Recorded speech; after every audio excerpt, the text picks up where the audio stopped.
خلکو خبره کوو چې کومه خبره خلک کوي چې کومه خبره خلک په کوڅو کې کوي چې کومه په حجرو کې کوي چې کومه په جلسو کې کوي د ټولو خلکو غوښتنه ده چې د دې صوبې تېر وزیر اعلی او انشاءالله د دې صوبې را روان وزیر اعلی او بیا دا خبره کوي چې د دې صوبې ټول ولس غواړي یو ځل بیا امیر حیدر خان هوتي صاحب له بلنه ورکومه چې هغه راشي او هغه تاسو ته خپله خبره وکړي امیر حیدر خان هوتي صاحب.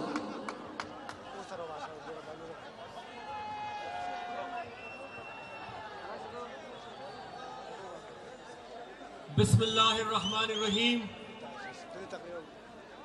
پر سٹیج موجود د پی ڈی ایم قائدینو او زما عزت مندو قدر مندو غیرت مندو مشرانو رونو ظلمو او کشرانو ما وقتی په ظفر پاک کې یو تقریر کړی دی او ښه تفصیلي خبره مې کړې ده. ما ظفر پاک کی خبره د دې لپاره وکړه چې د پی ډي ایم ټول مشران لا نور راغلي او ما خپل فرض ګڼل چې زه په هغه میدان کې د ټولو پی ډي ایم د کارکنانو سره شریک او شامل شم ځکه چې پی ډي ایم یو دی. ودرېږئ ورور ودرېږئ څه کوئ تاسو؟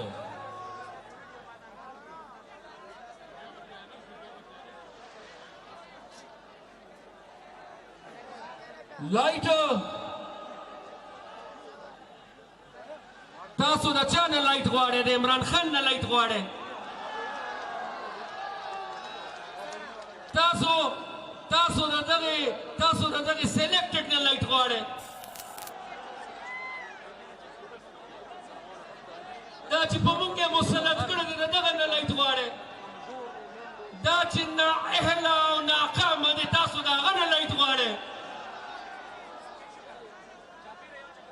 که لایټ ای او که لایټ وي زما وروره، که رڼا ای او که تیاري، خو واودري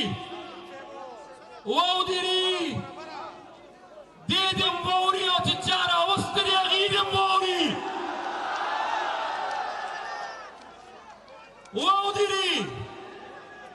واودري چونکې نن دا قافله نن د پی ډي ایم قافله ملکنډ ته راغلې ده. نن ملکنډ کې یو جلوس نو، نن ملکنډ کې بې شماره جلوسونه وو. نن په ملکنډ کې یوه جلسه نه وه،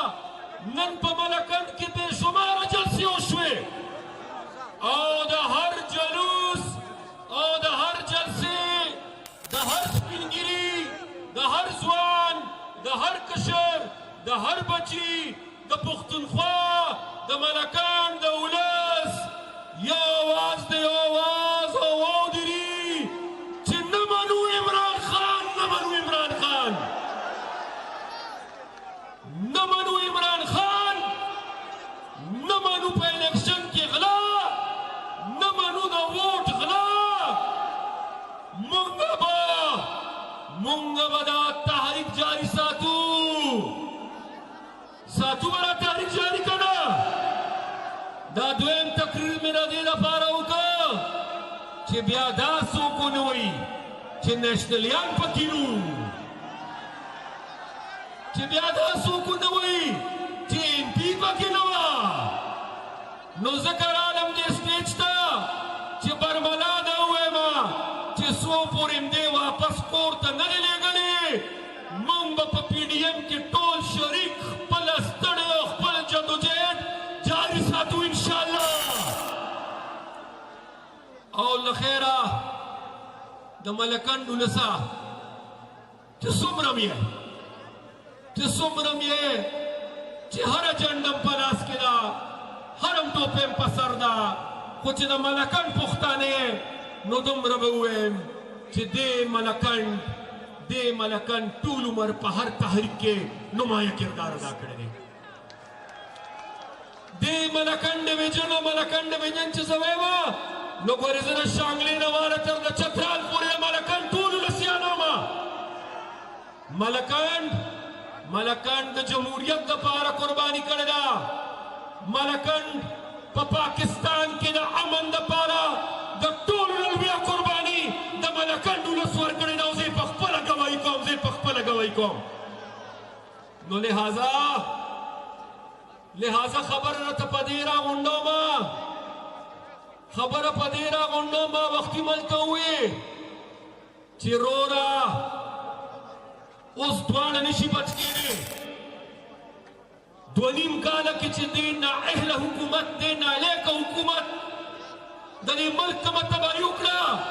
اوس دواړه نشي بچ کېدلی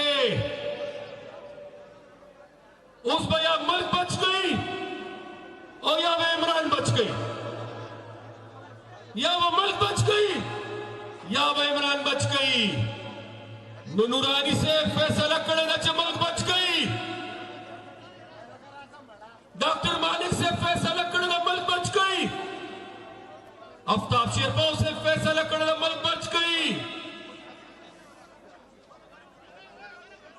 اختر جان مینگل سے فیصلہ کړی ده ملک بچ گئی محمود خان کا فیصلہ کړی ده ملک بچ گئی اسفندیار خان فیصلہ کړی ده ملک بچ گئی نواز شریف سے فیصلہ کړی ده ملک بچ گئی بلاول بھٹو زرداری فیصلہ کړی چې ملک بچ گئی او زما مشر مولانا فضل الرحمان سے هم فیصلہ کړی چې ملک بچ گئی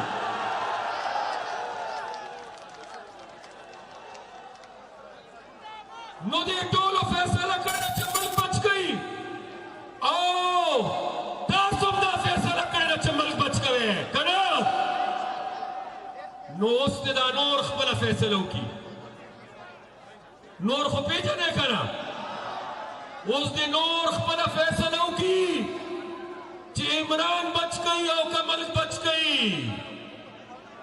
که ملک بچ کوي نو موږ دا مطالبه چانه نه کوو چې عمران دې راپرځوي نه که ملک بچ گئی نو یو اړخته دي شي عمران خبر سره ډېر آسان دی عمران به مونږ او تاسو د پاکستان ولس راپرځوي انشاءالله ستاسو ډېره شکریه ادا کوم حقیقت دا دی چې زما غوندې خلکو کار ډېر آسان دی چې تقریر وکړو